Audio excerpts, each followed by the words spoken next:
right, good morning, everybody. Morning. I know it's early, so we're going to get started, and we're going to talk about bridging post-secondary education to employment. And I'm Jesse Riddle with Vocational Rehabilitation, and we're going to give this presentation for about an hour. And here's my partner, Peter. Good morning, Peter Sheppes, Program Administrator for Vocational Rehabilitation.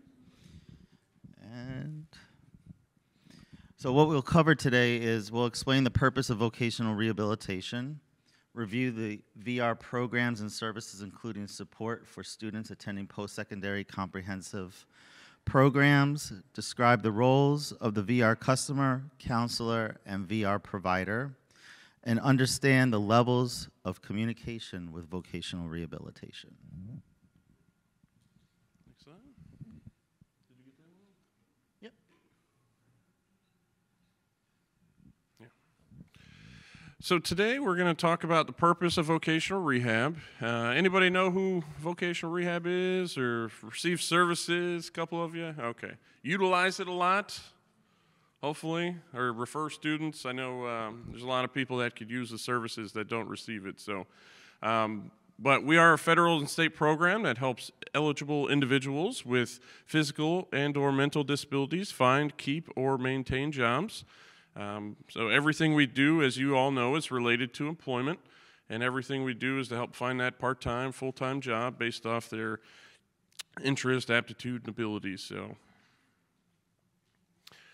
And so our mission today is to help individuals with disabilities find, maintain, or advance in employment and enhance their independence. Too early, I can't talk. So we want to help those individuals find their goals, meet their employment needs, and really move forward with whatever we can do to help them. And our vision is to become the first place individuals with disabilities turn to when seeking employment and top resource for employers in need of qualified employees. So here are our programs that we offer at Vocational Rehabilitation. You know, we first start off with Pre-Employment Transition Services, also known as PREETs. How many people know about PREETs, and you can name them all in your sleep? There's 5 core services. We'll go into a little bit more details in just a bit about PREETs. General Employment Services, so that's employment services, resume writing, interview skills, placement, of course. And then we have Supported Employment Services, self-employment and supported self-employment. So yes, we do help individuals who want to start up their own business. And then we have the Ticket to Work program, so that's individuals that are on Social Security, SSI, SSDI. And then we have the Transition Youth, Project Search, High School High Tech, Inclusive Post-Secondary Education, which we're all here today for. Deaf, Hard of Hearing, Deaf Blind Services, Independent Living Programs, Florida Alliance for Assisted Services and Technology, and Business Relation Representatives. And so, you know, we want to try to make this interactive as well. So is there any questions that you might have on some of these general services as we're going over them? Any questions? Start with. Yeah, this is going to seem like a dumb one, but you have on this slide is a VR program, Inclusive Post-Secondary Education. Right. We have struggled to find a way to work with VR in our program. I'm wondering exactly what services. I mean, I've looked down the list. I could counter, and so as I see this, I'm wondering, how is it that you can help us? Because frankly, what we found was that you do the things that we're doing, and your goals are the same. We're in the same business, but our timelines were different. So we found a conflict in that we're trying to provide an education leading to the job with a larger scale, longer term. But the timeline with our providers was much shorter term. They needed to get people placed and get funding. And so I'm struck. That's why I'm here this morning. Is I know you guys were very valuable when I was in high school, and I'm trying to figure out how we can work together successfully. Yeah, and it takes a lot. You have to really, it's a communication effort with the VR counselor on the other side. working together and providing the information, going in with the detailed information that you have, brochures, packets, especially with the individual themselves being ready to help work with the counselor on their end to develop that plan and come up with those employment goals that, are fitting the programs that are out there. And really just working together, because each counselor is different, each office, the services are there. The services in our agency are there to provide them with the employment goal, or the services to meet that employment goal. And there's a lot of justification that sometimes is needed, or to really meet that employment goal. So, And that's, I guess, where my struggle comes in. And I yeah. hope you understand, I'm meaning this as a respectful conversation. Yeah, definitely. It seems like your services are the same as our services. Yeah. To a large extent. Only what we were established to do was provide employment services a different option, which is on a college education, on a college campus, as opposed to through a Center for Independent Living approach, And so when we talk about like the resume writing things, these are all things that we already do. And so I mean, we've tried to find transportation, we've tried to find help with housing, and the things that we've tried to find, we've not been successful. I'm just trying to figure out where is it that we're not duplicating, and how is it that we more effectively work together? Because we want that relationship. We want to bring every possible resource to help our. Well, when we say supporting post-secondary education, we can, depending on each customer's individualized situation, we can support if there's no, if they need books, financial assistance to pay for the courses. So We've got all that through the scholarship, so that's not been, yeah. Some services overlap. I mean, they do. And there's, we have to use all resources available in the community first, and then we're the payer of last resort. I think Yeah. that's where the problem is run into, Yeah. is we ran into scheduling conflicts with things were being scheduled for our students during class time. There was no coordination of that. But then the services that were being delivered were pretty much the same. And when we look for things, you're exactly right.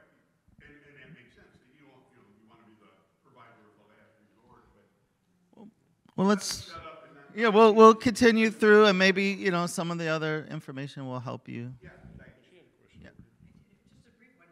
One of the problems that we've run into is we've had students who've been, and I didn't know that you provided assistance for deaf and hard of hearing students. We've had a number of students who've approached us who want information. Our problem is it so far has not come to pass because the one student that we did have who enrolled made other arrangements and ended up not enrolling. But one of the problems that we've run into is that because we're a tech college and we're part of the K-12 district, our hiring has to be through the K-12 district. We couldn't find an interpreter who was willing to work for 1 year for the money that the school district was willing to pay them. And so is that a service that you would be able to perhaps help with? Because we wanted to assist the student. We literally advertised for, I think, 4 months. We had the ad running trying to find somebody, but we literally could not fill the post. And we were at the kind of rubber meets the road where we were going to have the conversation with the student and be like, I don't know how, I literally, I'm trying everything I can think of to try to service it, but I can't. But would that have been something that I could have appropriately turned them towards you or myself turned towards you? It gets a little tricky, but Yeah, because it really falls back on the institution that's providing it. Probably short term. I don't, Horace, do you? Trying to think how long we would be able to really provide that until maybe one could be fitted for that position. The K through 12 is the responsibility of the school district, as you said. Yeah. Although, if they are a VR client, as long as they're a student, the school is responsible. However, once they become a VR client, for the purpose of their case in the IPE, VR can provide interpreter services for that. Okay. Now, if you need interpreter services outside of advertising it too as well, we can connect you with our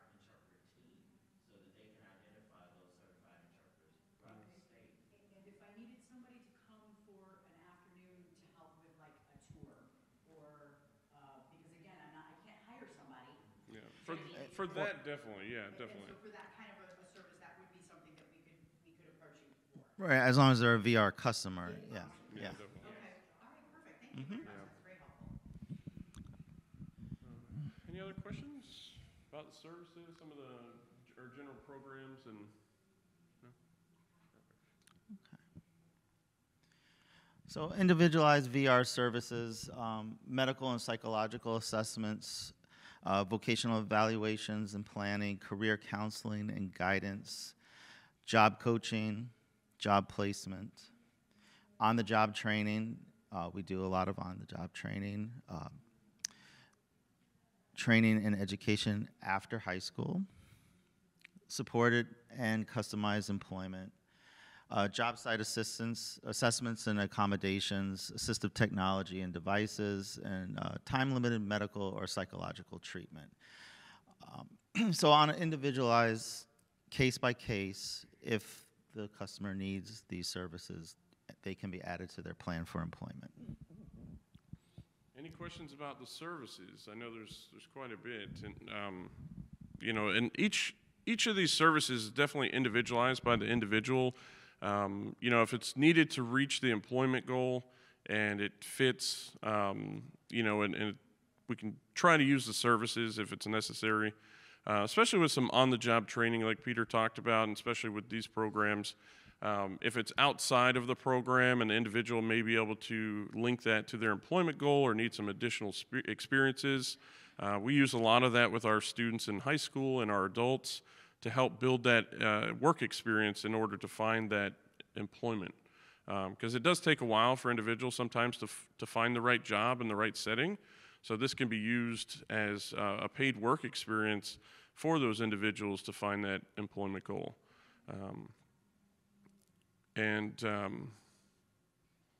You know, the job placement is the long-term goal afterwards is finding that part-time and or full-time. Are most of the students here finding part-time afterwards that you've had successfully employed so far or completed the programs? Are most of the students finding part-time employment afterwards, or a lot of successful employments after the programs have been completed? Speaking just for our program, we're in our first year. We require students to do service learning. You know, we start, and our program is designed starting with the assessments, career exploration, then getting into going out and doing some service learning, career shadowing stuff. Some of our students have already found part-time jobs in addition to their school, but that is not what our project is. Right. Our goal is to get them towards something with some sort of a career path as opposed to the first, and because we have the resources of the university to tailor it specifically to what their interest is. And we also have a school of entrepreneurship. So when you talk about setting up your own business, we have the resources to help with that. But our students, our problem is trying to keep our students from getting work too quickly before they figured out what the kind of work is, explored all their options, really prepared themselves for something where there's going to be opportunities to improve their circumstances, either earn more vacation time or better benefits or a pay raise or more responsibility. And I'm not talking about you go from stocking shelves of Publix to running the company, but I'm talking all of us. We want to see that our future looks better than today. And so we feel that that's our responsibility, is not just to find a job, but to find a job that's right for that person and moves them forward. Right. But we're not having, the problem we're having is the problem a lot of kids that age have. They're tempted by making money now, and if they find they can get the job, they want the damn job without going to get the best possible job. Right. Just like kids that want to drop out of high school and get a job, or kids that want to drop out and hurt them in the long run. So Right. that's kind of the battle we're facing is. Yeah, we do too. But don't think that that excuses you from looking to make a greater contribution. Yeah. Yeah, and that career goal is always the main focus, you know, and you're right, students they get that part-time job and they drop everything else just to pursue that, and you know, unfortunately that's not the ideal goal, but you know, it's part of the informed choice that they're able to do, right? We do it too. We see a new great opportunity, we get distracted by that as opposed to doing the work we should be for the money we've already been awarded. I mean, we're the same Yeah. way. So. Yeah. So there, oh, yes. A little bit about the process of when you're pairing a job coach from VR with a student in an internship. Yeah, so they have to have it on their plan. So the provider would need to be selected, and usually the counselor would go over that with the individual of who's providing services in the area. And so once they've made that selection, they'll add it to their plan or their amendment. And then when the time's right, they'll refer that individual to that provider, and then that provider sets up an individual meeting with them, and then they begin working on that plan of whatever the employment goal is and finding that opportunity in the community. So it's really yes, yes, yeah. All the services here are definitely individualized. So especially with the employment outcome, we have our self-advocacy courses and the job readiness. Those are more group, but they sometimes can be done individualized. But all the employment services are definitely individualized for that individual and that employment goal. So usually you try to find, especially once they've exited the high school and they have a plan, we're supposed to find that employment goal or that work experience. And what happens is, they sometimes, the employment specialist will try to find something alternative to that, and they'll want an amendment, but really the IPE goal is what they should be focusing on. And there are a lot of jobs that fit under certain occupational codes. So sometimes there's some wiggle room, but it really depends. Now, do you have to place the student in a site, or we can do that personally in a program? And you provide the job coaching support? Well, yeah, usually if they're using the OJT services with us, usually the provider would provide supports with that. I don't think there's any reason that you couldn't provide any additional supports as long as the individual's okay in the job site. I mean, you want to have a conversation with the placement agency so they could, work that in if that's necessary. But I think what she's saying is if they had an internship, could we provide the extra job coaching to support that student? And I think we can. It's just like everything's individualized and case by case, and there'll be a conversation with the VR counselor, the customer, the family, and if that's what they need, and we can work that out. Job coaching it's a separate service from placement but if it's going to support the student to be successful, I think we can make it work. But it's got to have that conversation with the counselor, and it has to make sense. Do you have a question back there? Well, I just wanted to answer or piggyback on something he said. One of the services that VR offers is guidance and counseling, and that's a very in-depth one-on-one between the client and VR. In those sessions, we're supposed to be giving them information regarding the jobs they're selecting, as far as giving them a vocational evaluation, in order to ensure that they are matched up with the most suitable employment goal. And that brings then what are we doing?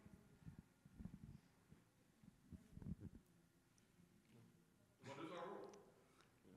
Because that sounds to me like our job is help students with the person-centered planning, help them pick their goals, provide them with an appropriate curriculum and training over the period of the program, help them find a job, ideally encourage them to find the job on their own, provide them the experiences, it's good to learn how to write a resume from multiple people and interview so that you see multiple situations. But I'm wondering, and this is the conflict we've run into. It seems like we're all trying to achieve. Is a lot of clients don't want to go to school. No, then they don't. No, and I understand. But for our students that are choosing to go to college, and then it seems like you see what I'm saying? Well, I think we got to work in collaboration together. That it's all about collaboration and communication. So just having the VR counselor involved, and let's figure out what services we can provide that you're not already providing. And I'm sure there's quite a few things that we could probably offer to help that student be successful. I want to add to that, just to your point. There's always going to be duplication among programs in some aspect. However, long term, I think that's where VR can help and assist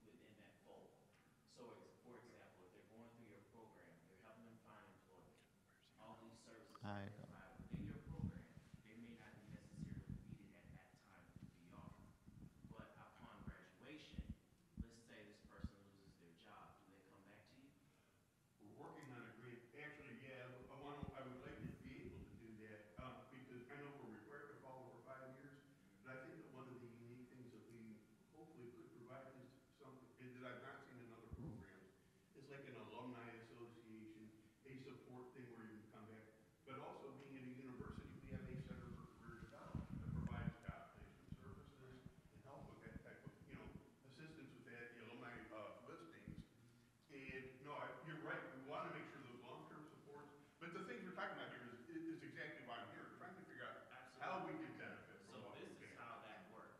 So in the event that a client, let's say they're a VR client and they're attending your university or institution, and they graduate, the initial meeting that you have with VR, the client, and yourself, you need to identify what your programs offers and what VR offers. So there's no overlap in services. That's where VR can help with those additional services, the post-employment, to identify those supports, the accommodation that individual may need upon graduation. So we're looking at it from a holistic standpoint, not just the employment, but once they obtain the job, what are the supports they need while they're on the job? Where's the job coach if they need support of employment? The purpose of that support of employment is for your more intense cases, those who may need more additional attention in learning the job, and someone coming on the job and monitoring them for a period of time, helping them with a smooth transition from post-secondary education to employment. So that's where VR can step in. If that job doesn't work out, guess what? You see how the case with VR. We can open them back up in post-employment and identify what additional resources or skills they need to obtain a new job. No, I appreciate it. And I do not want to down it. Other people have, and that's what I appreciate. You're fine. Yeah. let's Yeah, he had a. To that Oh, for go ahead. a second. So a lot of these services that are being discussed are contracted services. So we're referring to providers that contract with the state for them. They're not all being provided in-house, and that's where that informed choice comes in. So while we have self-advocacy and we have on-the-job training, we have different courses with other schools, that's where the customer and the VR counselor would look at all the different providers, and maybe as a provider, that's one of the options. So while we do offer them, that could be part of their informed choices. Why would they come with you instead of some of our other contracted providers? It's not, if that makes sense. I'm sorry, I'm not following. So you're saying, what do you do differently if you do this and we do this? We are another option, is the way I. Yeah. And it's informed choice. So what I'm saying is they're not all provided in-house, so that's when the customer would choose, why you? Well, why you? And then that would be your marketing strategy of why you're the best fit for that customer and all of that. You know what I mean? Oh, no, I mean, it's not, we're trying to figure out how we work together as opposed to, and I think that's the problem we're struggling with, is that we do so many things. We're in the same business, and we have a little bit different, it's like, do you want to go to McDonald's or Burger King or Right. something along that line? But no, what I'm saying is we want them to receive all of these services. It's just a matter of which provider, and that's their choice. Yeah. So it's not Their that we're choice when they enter our competition. program, though, is to meet our requirements. Let's- Yeah, we so. got to get moving here, but take one more question in the Yeah. back. And then. So the way we work with VR with our particular institution, sometimes the student may not want to go to VR. We have the conversation, but maybe they don't want to go to VR for whatever reason. There's many different reasons the student may have. Right. But the addition is, yeah, we have services like we may have recommended assistive technology, free assistive technology that's out there. Like a great one that I use all the time is Otter AI, does like a live transcription. It's free. But basically, the student may benefit from speaking with us. They may be able to find, those resources by just speaking to the institution. But we always keep VR, like it's in the conversation with the student. And then sometimes VR is able to solve things that we would never be able to solve institutionally.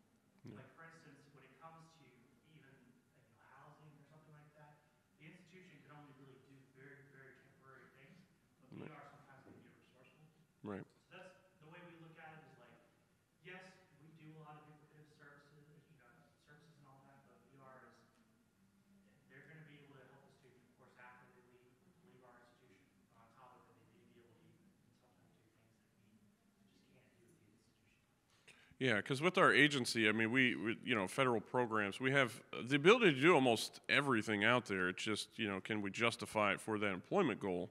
And so it enhances a lot of programs that may exist and benefit. So, I mean, and not everybody uses vocational rehab, which is fine.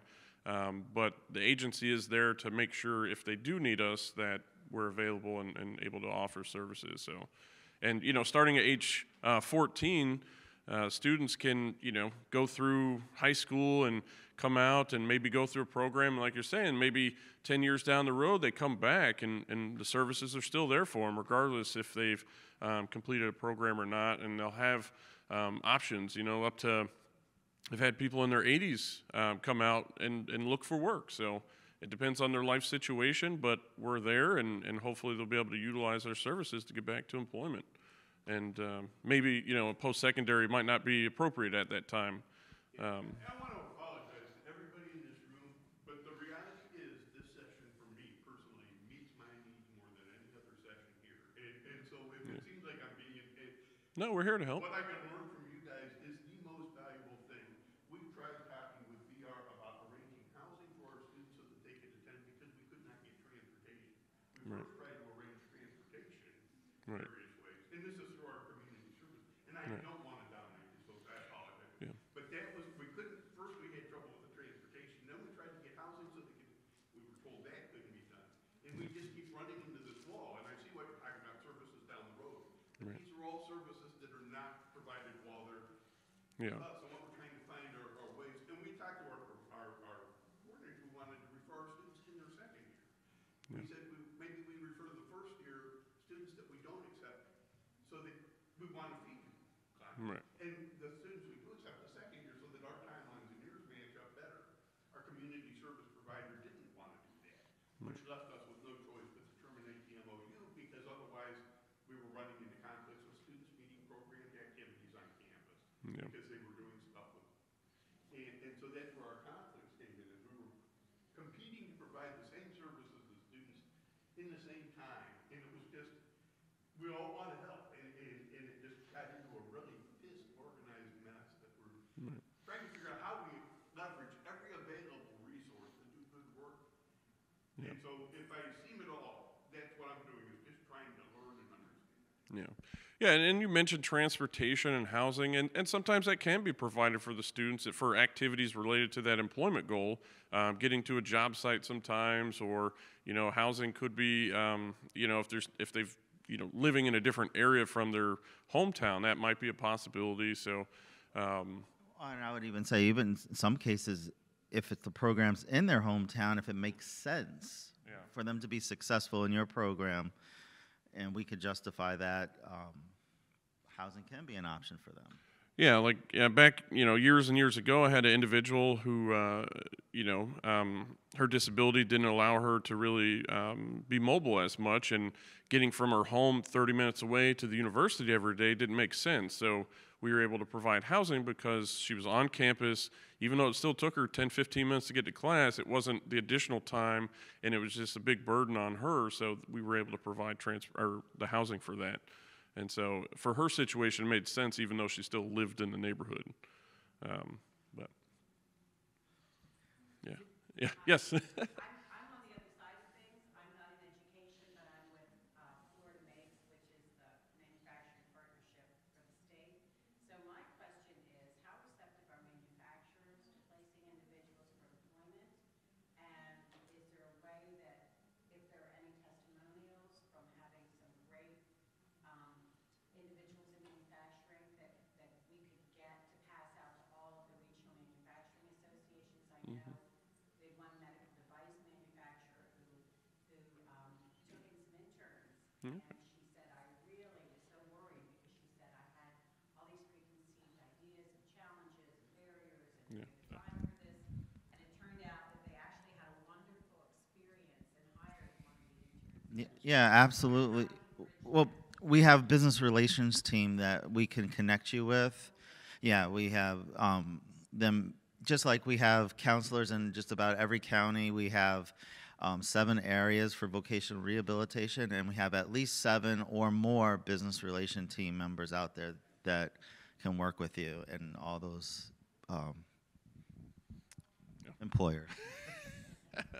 Yeah, and the business relations teams work with the VR offices. So if the counselors need assistance with finding a particular career or job, they could work with that business rep. We worked with ours every month to help find the local, community partners out there, and maybe they had other resources in different counties that they work with, because they do cover, like in Area 3, we have one now, but they covered, 6 counties each or so, and so one covered the northern half, and the other one covered the southern half of, Central Florida area, and so they may go to these groups that cover certain counties, and they're able to work with them, and they have those contacts, and they can get you into those manufacturing groups. And a lot of those companies are looking for workers, and they don't realize, the VR population is out there that could be candidates. And we're finding a lot of businesses that are now reaching out to organizations because there's a lot of jobs that are needed, and so now they're starting to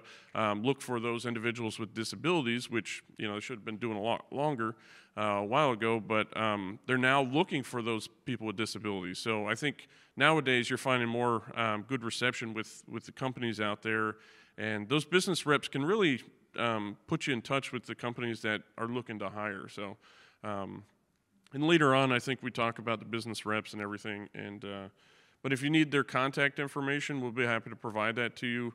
And then they communicate with each other, so they could cover the entire state if they have a contact. Like we worked with, was it the Hilton or maybe the Hyatt? I can't remember what company.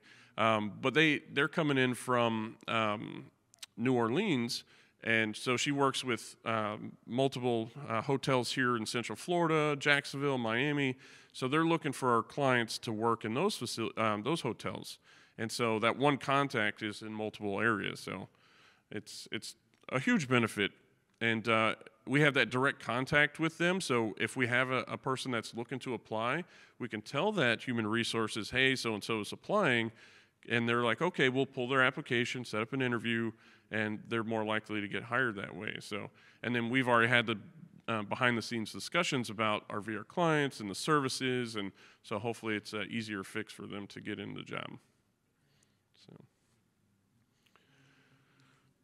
yeah.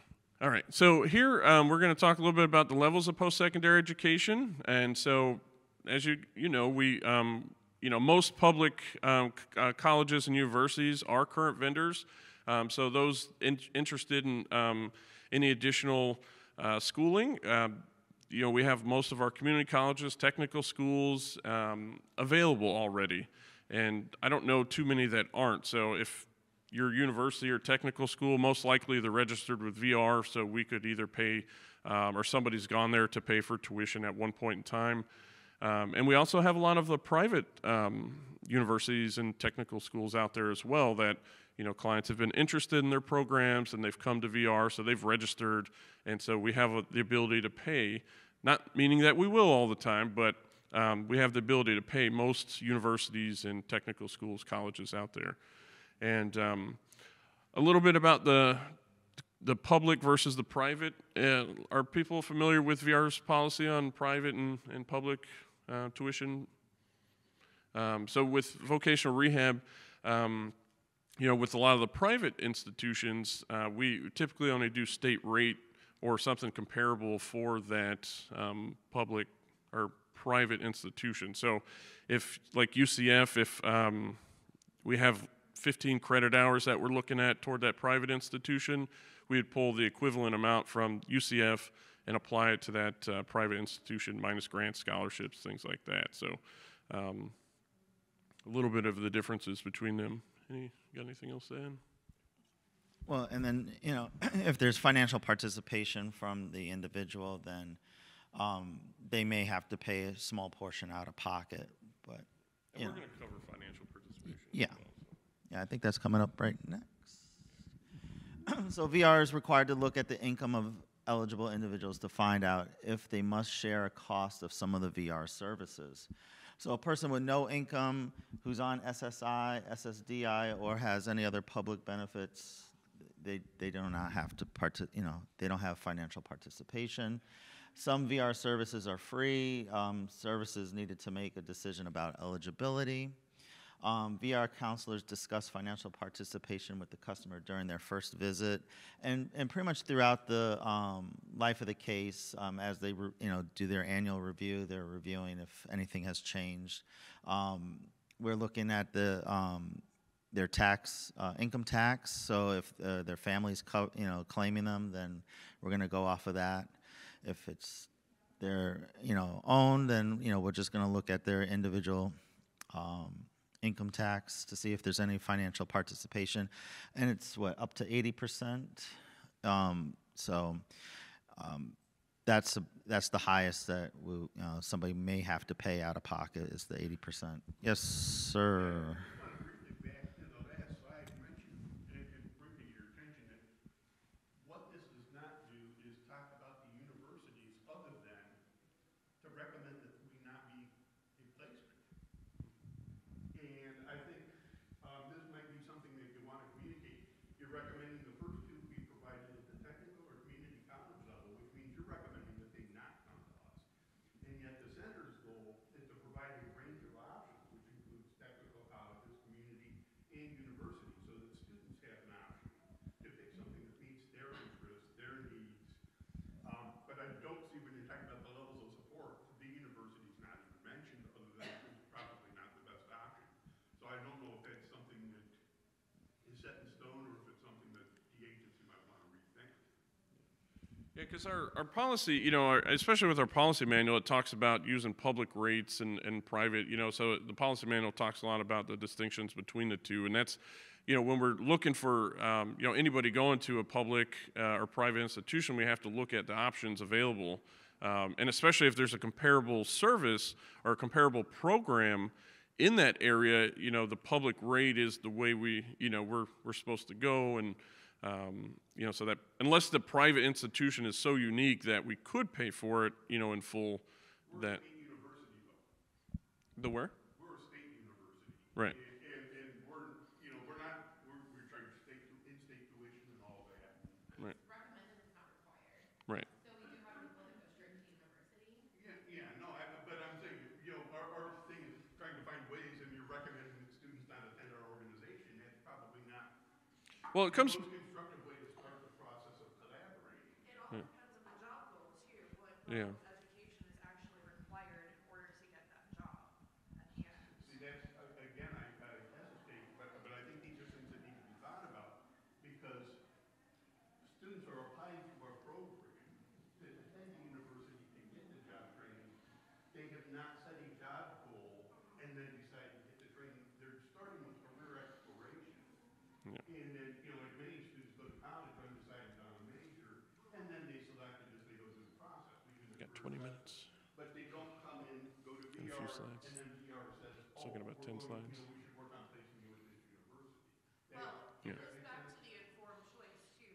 Students all are, I know with my own customers, I give them the option of where they want to go to school. You tell me where you want to go, we'll talk about it. I can link you up with some advisors and you can meet with them. So I don't ever tell anybody where to go to school because that's their choice of where they want to go. Yeah. And our students can come to our school without talking to both rehab first. They don't need. Right. Yeah, and if. What I'm getting at is if we're going to work together, it might be helpful if we not encourage. Yeah, I don't know that we don't encourage. We just, they come to us with what they want to do, and then we talk about options with them. So we're not saying you can't go here. You can. We. Recommending they go somewhere else.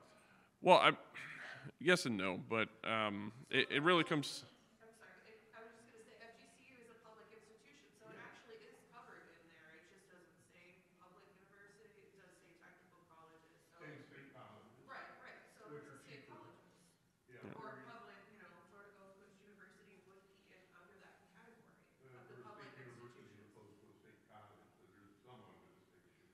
But I'm just curious, what have you done with your program to make it unique and make it something that they,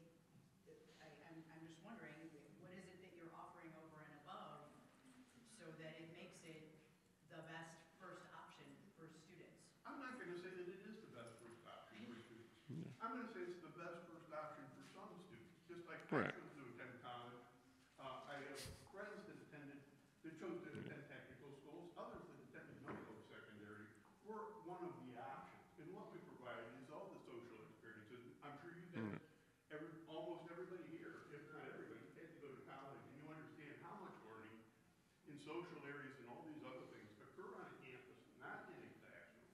Right. And these are soft skills that involve employment and everything else. Not only that, the connections that you make in college that can help with employment and all that type of stuff. So what we are is one option for students that want to have that university experience with Right. the on-campus residents.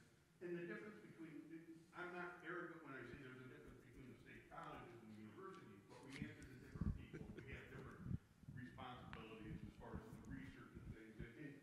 And so, yeah, it's just a matter of choice. But when they want to come there, we're trying to figure out how, if that's where they choose to attend, then how do we use whatever other services that are available to supplement what we're doing? And that's what I'm trying to find out. Because what we're not being successful at is finding additional services to supplement that don't conflict with us. And we know that what you do is valuable. I want to make sure that Sure. that And you know what? I'm just trying to I'm thinking maybe we need to set up something afterwards when we get back home. I'll give you my contact info. We'll set up a meeting. Yeah, so let's, for time's sake, we got to get going here. So go to the next slide here. So exempt services that are covered 100% by VR, so assessments for determining eligibility and vocational rehabilitation needs. Vocational rehabilitation counseling and guidance. That's a big thing that, you know, every customer is going to get with our counselors. Job-related services, including job search and placement assistance. That's covered 100%. Pre-employment transition services, so that's your self-advocacy, the WBLEs, the work-based learning experiences, work readiness training. And then we have any other auxiliary needs, aids that, you know, communication boards, speech synthesizers, telephone, handset, amplifiers, anything to help with communication. Supported employment services, on-the-job training, and that's, you know, connecting them with an employer to give them some real training, hands-on training experience. We're not expecting the employer to hire them, but if they do want to hire them, that's great. You know, and that's usually on a time-limited basis. It could be anywhere from like 3 to 6 months. It just depends on the job and the situation. And then, of course, vehicle modifications. You want to cover?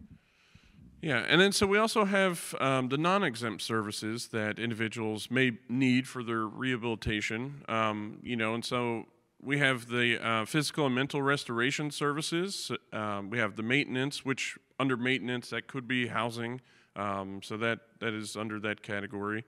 Transportation as well. Transportation is big in certain areas. You know, I came from a rural county, and transportation is very limited.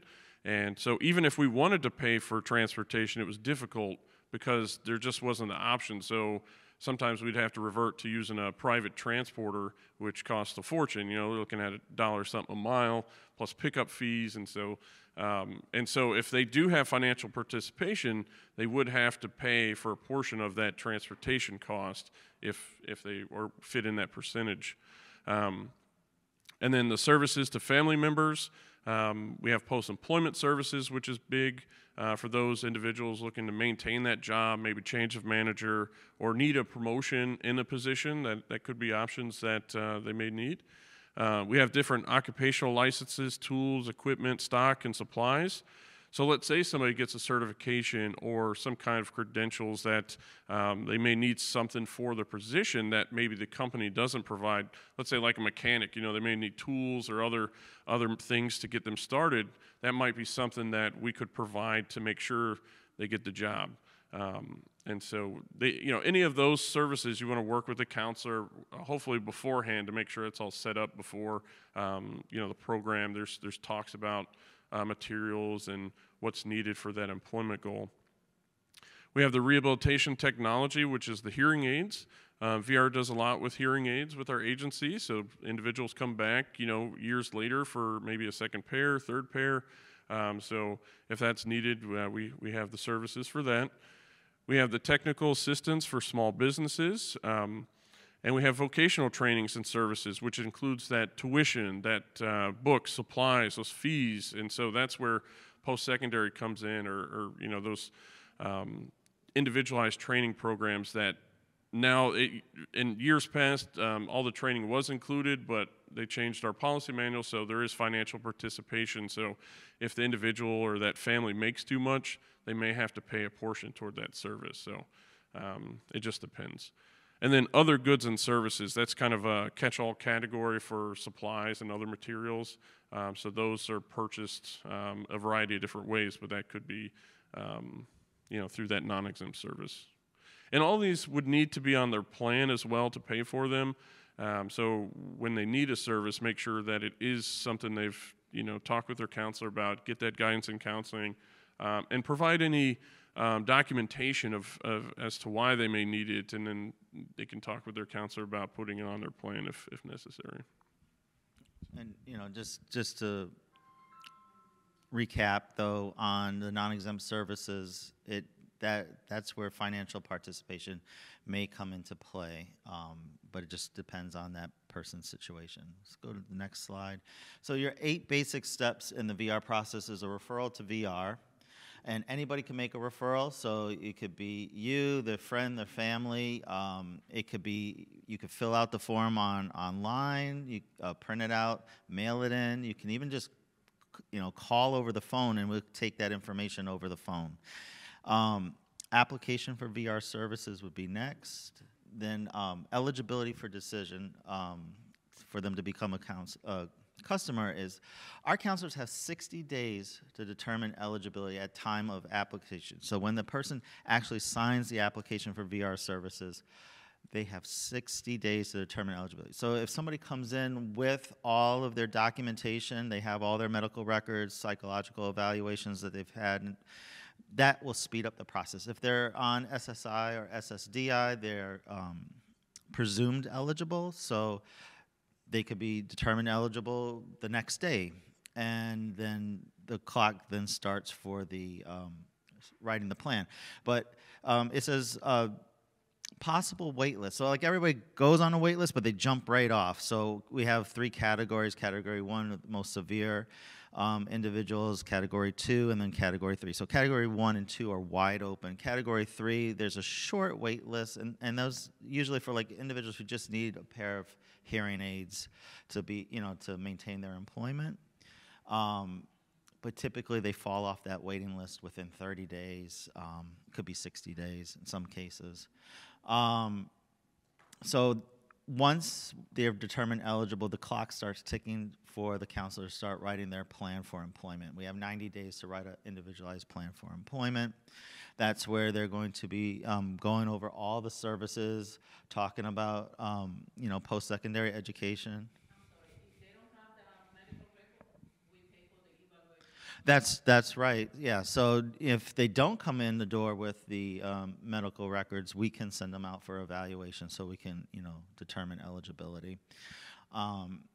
Participation, so the next step is participating in services that lead to employment. So everything that's spelled out on their plan for employment, that's what's going to help them get to employment.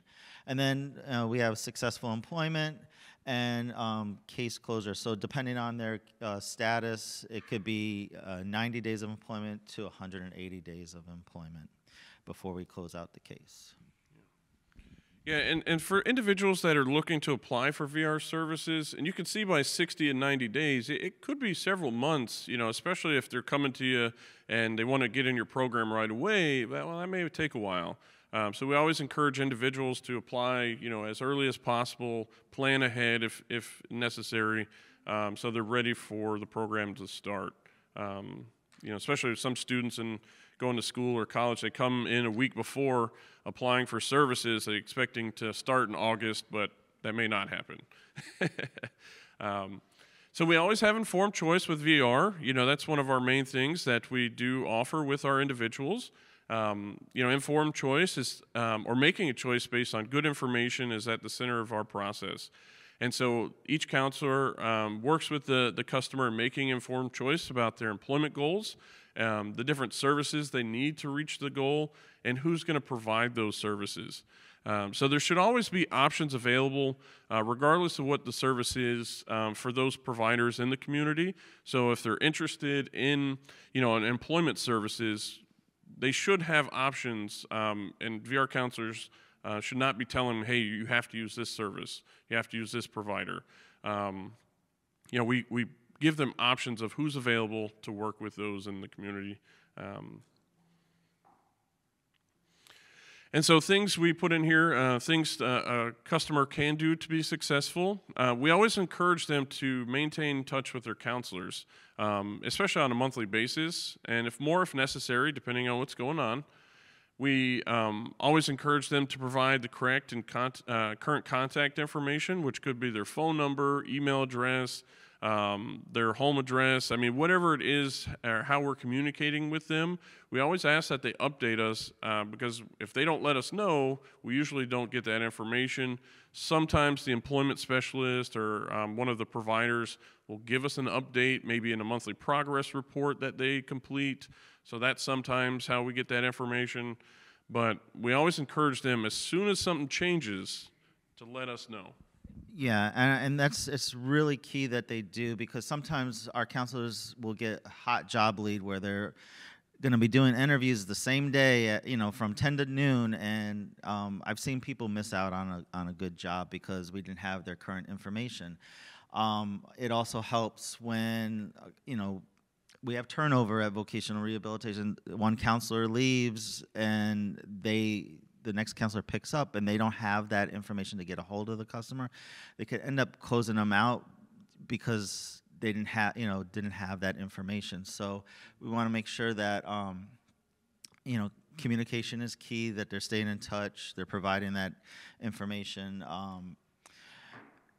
And then giving the VR counselor all the information and records to help them with their eligibility decision, choosing a job goal, help them with their will help with their VR counselor, be actively involved in creating their IPE and looking for additional sources of funding. So sometimes customers out there will teach us and tell us about programs out there, and then we can help assist them, get them connected. Not going to appointments, that's always not a wise choice for counselors or for customers, because counselors are busy. They're working with lots and lots of folks, and that if they had an appointment set up for this individual and they miss it, they could have been helping somebody else, and then it could push them out. They may not get an appointment for a few weeks later, or depending on the case, even longer. Remain in contact with the VR counselor all the time. Be on time, follow through with assignments, and finish everything that's on their IPE so they can get successful employment. Talk about counselors. Yeah, I know we're running out of time here. We got a few more slides. So, but the role of the VR counselor is to help that individual or that customer that comes to them and is requesting VR services. And so we provide the guidance and counseling necessary. We hope it works with them, but we work with them as a resource to provide the information they need to make that informed choice. So that guidance and counseling is helping provide directions and help move along that case. And so the counselor also will help that individual learn about their strengths, priorities, abilities, and interests, and help them prepare for and find that job they choose together. And that could be going over evaluations as well, especially in that initial stage, is to maybe review those the psychological, work eval, medical records that we've received, and help them better understand that and moving forward with their case.